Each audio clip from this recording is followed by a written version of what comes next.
Olá, eu sou Esther César. E eu sou Gilmar Terena, e você está ouvindo o Copiou Parente, o primeiro podcast feito para povos indígenas e povos da floresta do Brasil.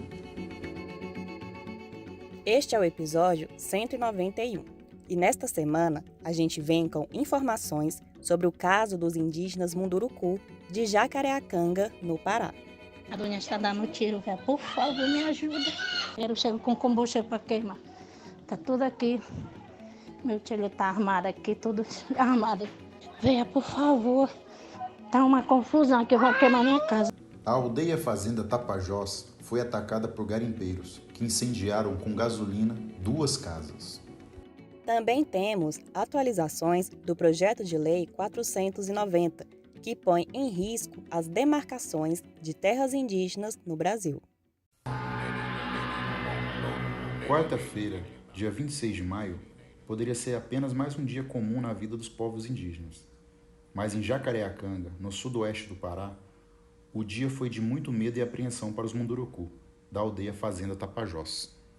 Isso porque garimpeiros que ocupam ilegalmente as terras indígenas Munduruku e Sai Cinza invadiram a aldeia, dispararam tiros contra os indígenas e ainda colocaram fogo em 2 casas. Uma das casas queimadas pertencia a Maria Leusa Munduruku, que é coordenadora da Associação das Mulheres Munduruku, o Acoboru. Em março, a sede da associação foi atacada por um grupo pró-garimpo, em retaliação à luta das mulheres contra o garimpo ilegal. E apesar de ter a casa queimada, Maria Leusa está bem e em segurança. De acordo com a deputada federal Joênia Wapichana, da rede de Roraima, os garimpeiros receberam informações vazadas de que a Polícia Federal estava fazendo uma operação para expulsão de garimpeiros ilegais das terras indígenas na região. De fato, a Operação Mundurucânia, como foi chamada, começou no início da semana, para investigar crimes de associação criminosa contra o meio ambiente e de exploração ilegal de matéria-prima pertencente à União. A operação foi articulada pela Polícia Federal, em conjunto com a Força Nacional, o IBAMA e a FUNAI, a partir de uma ordem do Supremo Tribunal Federal, o STF. E como contamos aqui no Copiou, a Articulação dos Povos Indígenas do Brasil, que é a APIB, entrou com uma ação, no ano passado, para obrigar o governo a ter uma política efetiva contra a pandemia entre os povos indígenas. A APIB já havia pedido a retirada dos invasores de 7 terras indígenas, mas agora o ministro Luiz Roberto Barroso determinou providências urgentes para desarticular o garimpo nas terras Munduruku, no Pará, e Yanomami, em Roraima. Durante a sessão da Comissão de Direitos Humanos da Câmara, a deputada Joênia denunciou a situação dos Munduruku e reforçou o pedido de proteção para esses povos.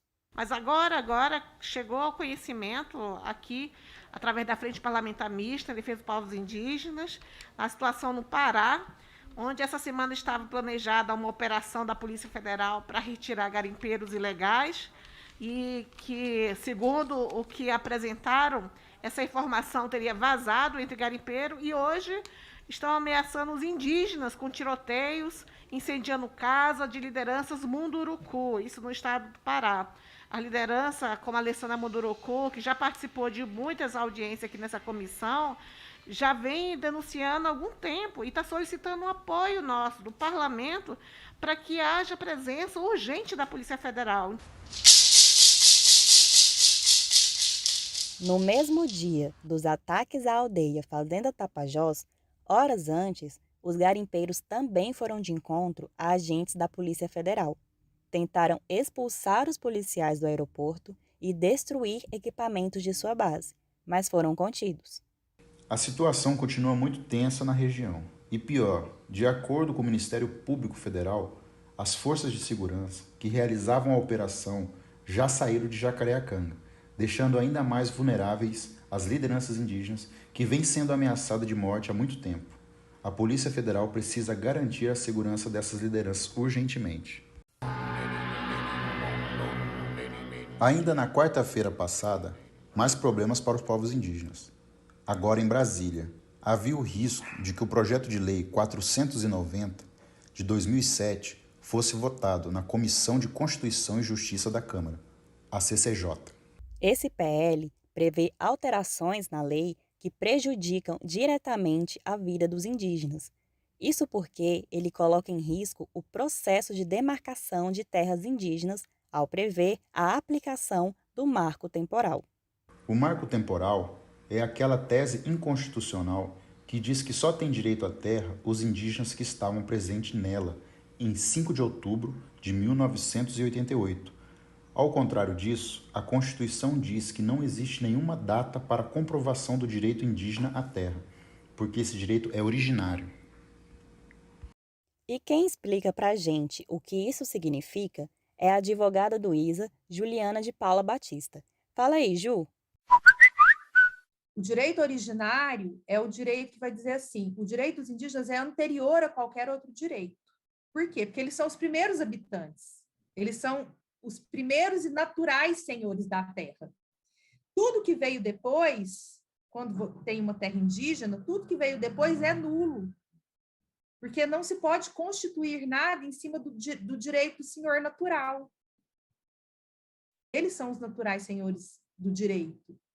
E aí, é esse direito que alicerça a nulidade e a extinção de qualquer título de propriedade, posse, que recaia sobre essas terras. Além disso, com a aprovação do PL, as terras indígenas que se encaixam na categoria de reserva poderiam ser tiradas de suas comunidades pelo governo. Hoje no país, são 60 áreas nessa categoria, com população de quase 70 mil pessoas e uma extensão equivalente a quase 3 vezes a cidade de São Paulo. Esses territórios e comunidades estariam em risco com a aprovação do PL 490. O projeto também vai permitir a legalização de garimpos nas terras indígenas, só que a atividade é inconstitucional.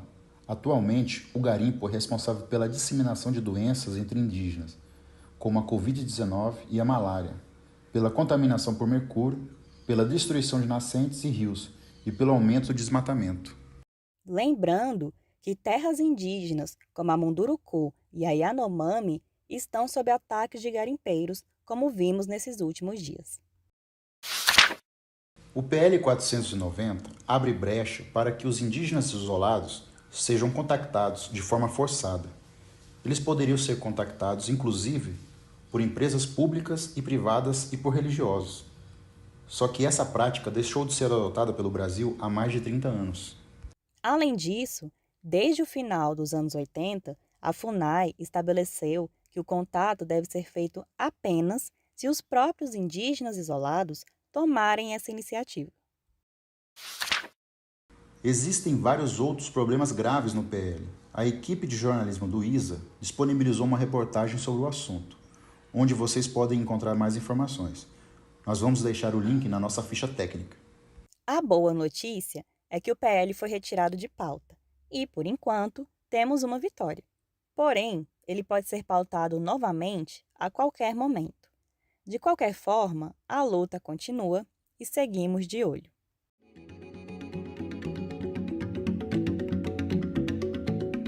Eu sou Gilmar Terena e hoje a gente fica por aqui. Nos acompanhem que semana que vem tem mais. Neste episódio, você escutou áudios de TV Câmara.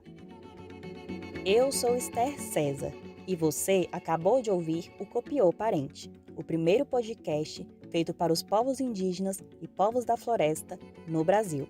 O Copiô teve minha produção, a edição do roteiro é do Osvaldo Braga de Souza, a edição de áudio e as artes para as redes sociais são do Gilmar Terena. Segue a gente lá no Twitter, no Facebook e no Instagram, no @Copiô Parente. E a gente volta na semana que vem. Até lá!